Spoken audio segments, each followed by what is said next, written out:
I mentioned before that zoning reports can be a problem. And the quality of zoning reports can be a problem. And just zoning issues in general can be a problem.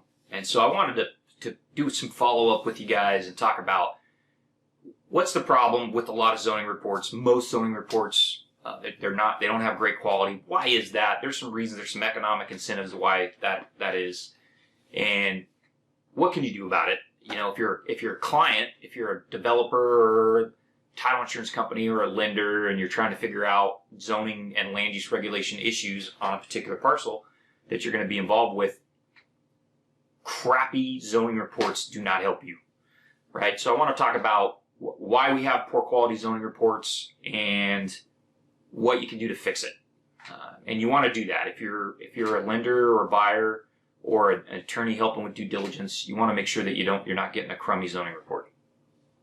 So, real quick, what is a zoning report? A zoning report is a technical report that's put together with some information about the land use regulations that affect a particular real estate parcel.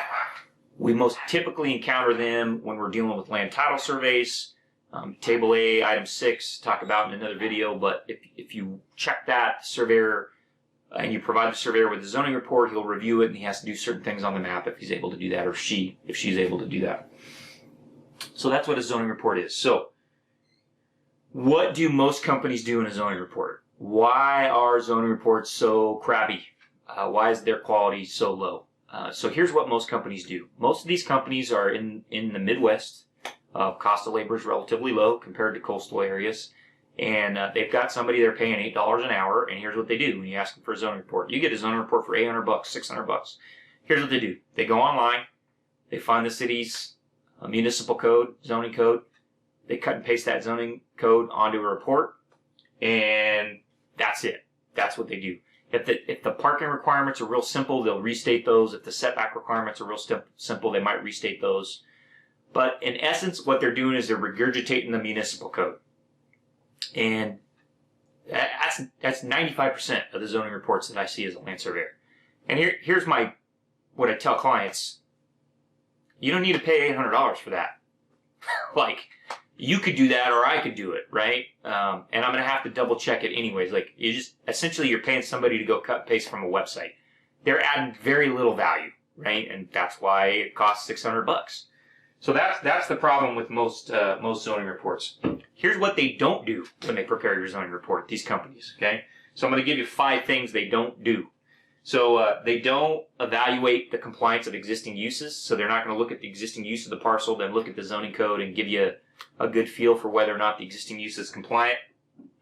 They aren't going to evaluate compliance of proposed uses.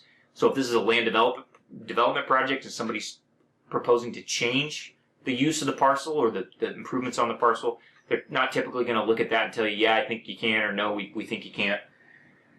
Third, they're not going to, if there's issues with land use, there's a setback violation, or the existing use isn't in compliance, or there's some, one of the neighbor's parcels isn't in compliance, there's potential problems, they're typically not going to offer you advice on how to get that fixed. Number 4, they're not going to interpret complex land use regulations. So some building setbacks can be really tough.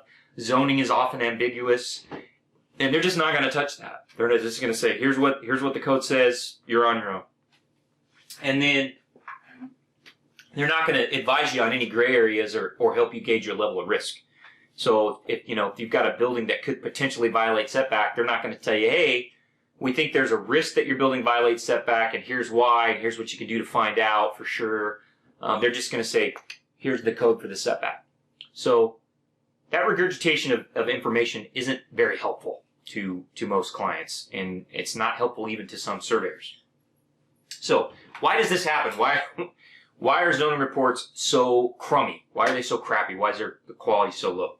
Well, there's a number of reasons. I'm gonna rattle them off for you. I'm gonna give you 4 reasons why. Number 1, these companies aren't local, so they don't know the local jurisdictions. They don't have relationships with any of the planning staff. They don't understand the local demographics or the local politics. They are in some faraway city, right? And they're just grabbing information off the web. That's all they're doing. They don't have any in-person conversations with the local planning staff. If we prepare you a zoning report here at Redefined Horizons, we always do that. We've always made a trip to try and have an in-person conversation with somebody at the planning department. And if that's not successful, we've always at least had a phone call. That's really important. You want to talk to those folks at the local planning department. The third thing is companies, they don't understand as I mentioned, the local politics or the local, they don't understand the local demographics or local economics. They can't because they're not local, so they don't understand historically how agencies have interpreted their own code, right? Because they're just not around. They're working in a different city every day of the week. And they're scared of zoning. Most of those companies, they do zoning reports, but they're scared. They're scared to tell you anything useful about zoning because they're worried about that liability, and because they don't know what frankly, they don't know what they're doing. They're cut and pasting municipal code from a website, right? So they don't have experience with land development or land use planning, most of them.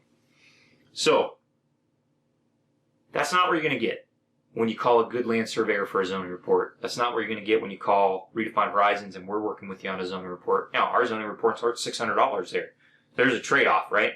But here's what we try and do in a zoning report. We're not scared of zoning. I tell clients that all the time. So we know how to measure, right? We can measure your building to see if it violates setback. We have a local presence. We understand our local agencies here in Central California.